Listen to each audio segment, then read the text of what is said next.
Thank you very much. And I want to also start by thanking the organizers for giving me an opportunity to speak on the idea of joint research and how joint research would lead to faculty exchange. So my remarks, to put in the context, to give you an idea of the University of Manitoba, a few slides, and then some of the thoughts, and give you an Indian example how our university then joint research has facilitated significant exchange between India and University of Manitoba. So, University of Manitoba is Manitoba's research-intensive university, and rather than going through the whole text, I'm going to focus on is in the Canadian system. There are about over 90 universities. And out of 19, the 85-15 rule applies. So the 15 universities, research-intensive universities, do 85% of the research.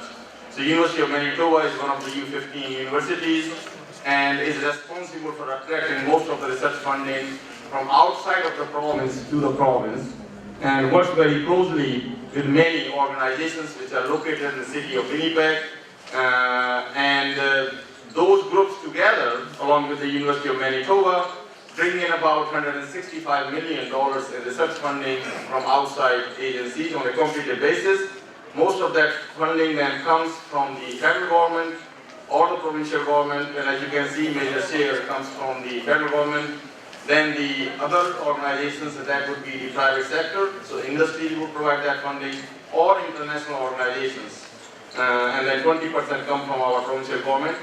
This income does not include the funding which is provided by our provincial government to run the university. That's a separate operating grant. This is the all external funding.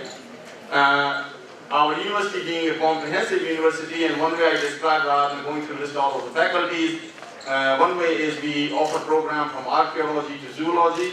Another way of looking at it is we offer all program except veterinary medicine. So if you think of law, management, nursing, dentistry, science, fine arts, music, we have all the programs which are offered at the universities. And this shows you the kind of research activity we have at the University of Manitoba. Faculty of Medicine doing the lion's share of our research at the university.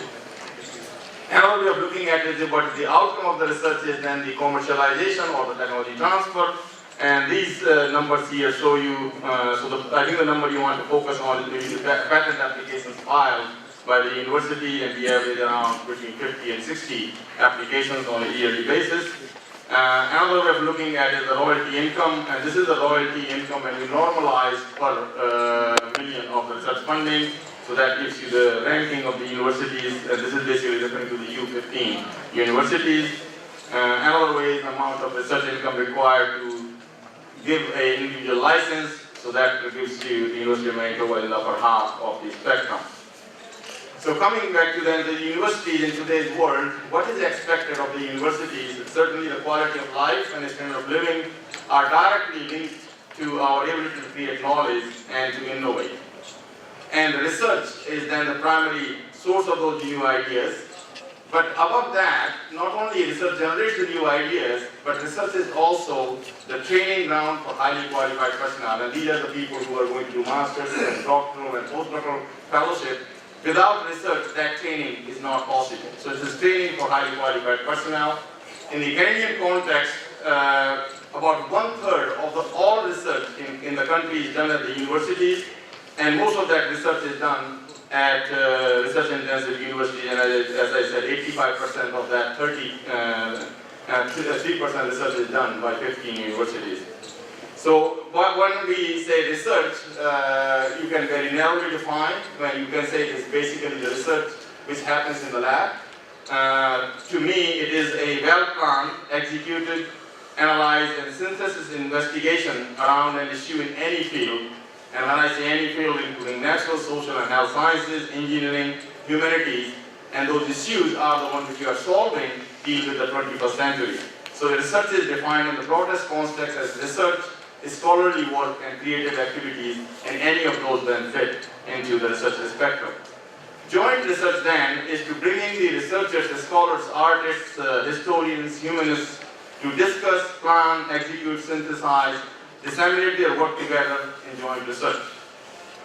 But another way of looking at it, like those are the common ways of doing it, but if you bring in the highly qualified, training of the highly qualified personnel into the picture, then joint supervision of graduate students with all possible options. So for example, you could have a program where a student would complete courses at home institution and host institution where they would do the research, or alternate vice versa. Similarly, they could do the parts of the courses and part of the research at both institutions. And in that particular situation, then when students are involved in that research, that would then facilitate discussions among the faculty and exchange of the faculty. That could also mean short-term visits of the graduate students and also the faculty members. But taking into consideration the current technology, that we could include even the joint research, the distance participation in the seminars and discussion and colloquia. So faculty exchange could be facilitated by having joint workshops, and naturally a lot of these would require funding, as I identified in one of the bullets. Joint research planning meetings. Some of these could be done by using the technology of video conferencing and Skype nowadays, those kind of technologies, but eventually those groups have to be brought together to develop the joint research program. Exchange of faculty members, including graduate students, and undergraduate students play a major role also, so exposing undergraduate students to the research by bringing them to internship during their summer breaks, or involving them during regular terms play a role, because they are the ones who need to then look into or consider being into graduate schools. Joint proposal development, and these are the research proposals which need to be developed together, and a lot of discussion has to go in. Sometimes you would get, certainly I do get a request. There is a funding agency asking us to proposal, they want us to identify a foreign partner, would you sign on? You don't develop a research proposal by just somebody calls you that you want to sign on. You have to build that trust and team, and the idea there is that that should be your strategy, that you want to have a joint research program with a particular institution, particular country, then develop those linkages over time, and when funding opportunity comes, then take advantage of that opportunity. So facilitate those discussions among the faculty, not with the end goal being joint research, but not right away submitting an application. Then naturally, we develop proposals together, identify funding sources, and then submit your application and get funded.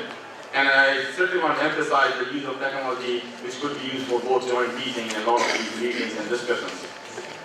Research collaboration to happen, as I was saying earlier, we need to identify the key areas of collaboration with a particular institution. You could not say that you would collaborate on every field with every institution. That's practically impossible. So you have to identify which institution you want to collaborate, then identify which areas you want to collaborate, and what fields where you want to. So I've given you some examples, and naturally then what is needed is the people with common expertise, motivation to collaborate, and resources for this collaboration to happen.